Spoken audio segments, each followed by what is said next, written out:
বন্ধুরা, সকলে কেমন আছো? সকলকে স্বাগত জানাই আমার একটি নতুন ভ্লগে। আজ শনিবার। আজকে তখন সকাল 7টা মতন বাজে। সকাল সকাল ঘুম থেকে উঠে পড়েছি। এমনিতে আমি 9টার আগে ঘুম থেকে উঠি না। তো আজকে ওঠার কারণ হলো, আজকে ইন্ডিয়া থেকে ফ্যামিলির লোকজন আসছে প্রথমবার মালয়েশিয়ায় আমার ফ্ল্যাটে। তো তার জন্য একটা আলাদাই তো এক্সাইটমেন্ট থাকবে, তাই না বলো? তো তাদের জন্য ঘর বাড়ি সব পরিষ্কার করে মোটামুটি যতটা পেরেছি গুছিয়ে রেখেছিলাম। তবুও সকাল সকাল উঠে পড়েছি, কারণ তারা সারা রাত জার্নি করে সকালবেলাতেই মোটামুটি 9টা-10টার মধ্যে পৌঁছে যাবে। তো তাদের জন্য অনেক কিছু বানিয়ে রেখেছিলাম। অনেক কিছু বলতে যেটুকু আমি পেরেছি, ওই একটু ছোলার ডাল, পরোটা, আর ইন্ডিয়া থেকে অনেক দিন পর আসছে কলকাতার মিষ্টি, অনেক দিন খাওয়া হয়নি, তাই ওদেরকে বলেছিলাম কলকাতা থেকে যেন অবশ্যই মিষ্টি নিয়ে আসে। কলকাতা বললেও ভুল হবে, আমার দেশের বাড়ি বেলডাঙা। সেই বেলডাঙার যে নলেন গুড়ের মন্ডা, সেটা না এই শীতকালে খুব ভালো খেতে হয়। তো ওটা আমি ওনাদেরকে আনতে বলেছিলাম। তো শ্বশুরবাড়ির লোকজন বলতে আমার শাশুড়ি মা, মামা শ্বশুর, মামা শাশুড়ি, আমার একটা ননদ আর তার ছেলে, এই কজনই এসেছিল। তো তো তারা ঘরে এলো, দেখো।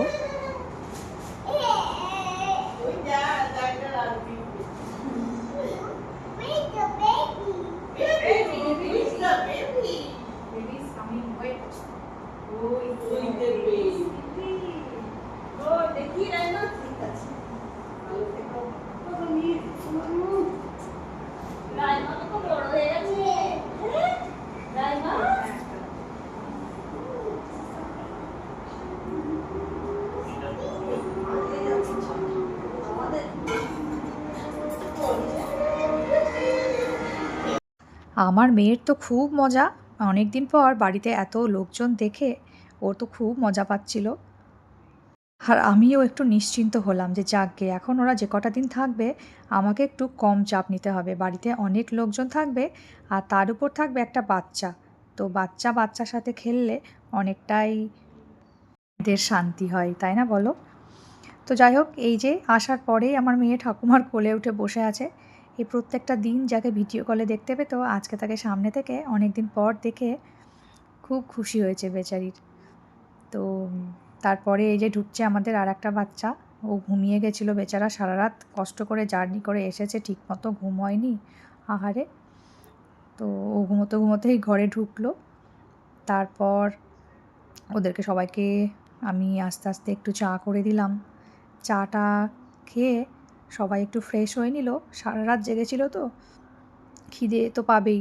তো আমি চটজলদি আমার জলখাবারের জিনিসগুলো রেডি করেই রেখেছিলাম, ওদেরকে একে একে পরোটাগুলো ভেজে ছোলার ডাল আর ওদেরই আনা মিষ্টি দিয়ে খেতে দিয়ে দিচ্ছিলাম।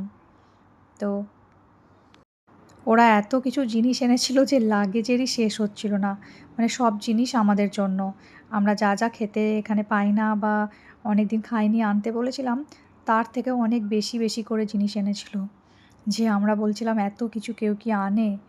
তো এই দেখো, এই হচ্ছে ছোলার ডাল আর এই যে পরোটা। পরোটা বলতে আমি নিজে হাতে বানাইনি, এখানে ফ্রোজেন পরোটা পাওয়া যায়, সেটাকে জাস্ট একটু সেঁকে দিলেই রেডি হয়ে যায়। বাচ্চা নিয়ে আমি একা হাতে বেশি কিছু করতে পারিনি, এইটুকুই করেছিলাম। তারপর এই যে আমার মেয়ে, ওই বাচ্চাটা ঘুম থেকে উঠতেই ওর সাথে ওর নিজস্ব খেলনাগুলো নিয়ে এসে খেলতে শুরু করে দিল। তো তারপরে দুপুরের জন্য রান্নাবান্না শুরু করে দিয়েছিলাম, চিকেন কষা আর একটু ভেজিটেবল রাইস, আর তার সাথে গরম গরম বেগুনি। তো প্রথম দিন ওরা তো অনেক জার্নি করে এসেছে, রান্নাবান্নার জন্য আমি আগের দিন রাত্রে থেকেই সব কিছু জোগাড় করেই রেখেছিলাম, যাতে পরের দিন দুপুরে বেলায় বেশি কাউকে মাথা ঘামাতে না হয়, আরামসে সব রান্নাগুলো আমি একাই করে নিতে পারি। তো এরকম বেগনি ভেজেছিলাম গরম গরম, আর একটু ভেজিটেবল রাইস করেছিলাম ওদের জন্য, ব্যাস এটুকুই করেছিলাম। এই খেয়েই দুপুরবেলাটা কাটিয়ে দিলাম। এরপর সবাই রেস্ট নিয়ে বিকেল হতেই আমরা একটু গেলাম আমাদের যে সুইমিং পুল সাইড এরিয়া, যেখানে করে ক্যাফেটেরিয়া আছে, টেরেস আছে, ওখানটায় বিকেল হলেই খুব সুন্দর হাওয়া চলে। তো সবাই মিলে মজা করতে করতে চলে এলাম নিচে। তো আজকে একটু রোদই ছিল আর একটু তাড়াতাড়ি আমরা চলে এসেছিলাম। তো আসার পর ওদের তো খুব ভালো লাগছিল নিচেটা এত সুন্দর, মানে যে কারোরই প্রথমবার খুব ভালোই লাগবে। আমিও যখন প্রথমবার এসেছিলাম নিচেরটা দেখে মনে হচ্ছিল আহা! কি সুন্দর, যেন একটা 5 স্টার হোটেলে চলে এসেছি। এত সুন্দর করে সাজানো চারিদিক। তো এখানে সবাই বসে আমরা আড্ডা দিচ্ছিলাম, গল্প করছিলাম, আমার মা, আমার মাম্মি শাশুড়ি। আর এখানে সুইমিং পুলের ধারে হাওয়া দিচ্ছিল আমার মামা শ্বশুরও বেশ ফানি একটা লোক। তো এইটা হচ্ছে আমার ননদিনী আর এটা হচ্ছে তার ছেলে। তা আমার মেয়ে তো ওর ছেলে যেদিকে যাচ্ছিল সবসময় তার পিছু পিছু ও সেদিকে যায়। তো এখানে বসতে বসতে অনেকক্ষণ সময় কাটানোর পর মাথায় একটা প্ল্যান এলো যে আজকে একটু ছোট্ট করে বিকেলবেলায় জলখাবারটা নিচেই খাবো। তো চট করে আমি ওদেরকে বললাম যে তোমরা বসো, আমি উপর থেকে গিয়ে একটু কিছু নিয়ে আসি। কিছু নিয়ে আসি বলতে কালকে আমি রেডি করে রেখেছিলাম যে আজকে বিকেলে কী খাবো সেটাও। তো সেগুলো গিয়ে আমি রেডি করে সব নিচে একটা ব্যাগে করে ভরে নিয়ে এলাম, জলের বোতল, চামচ, প্লেট আর সেই খাবারগুলো। তারপর সবাই মিলে পুলের ধারে বসেই একটা পুল পার্টি হয়ে গেল ছোটোখাটো।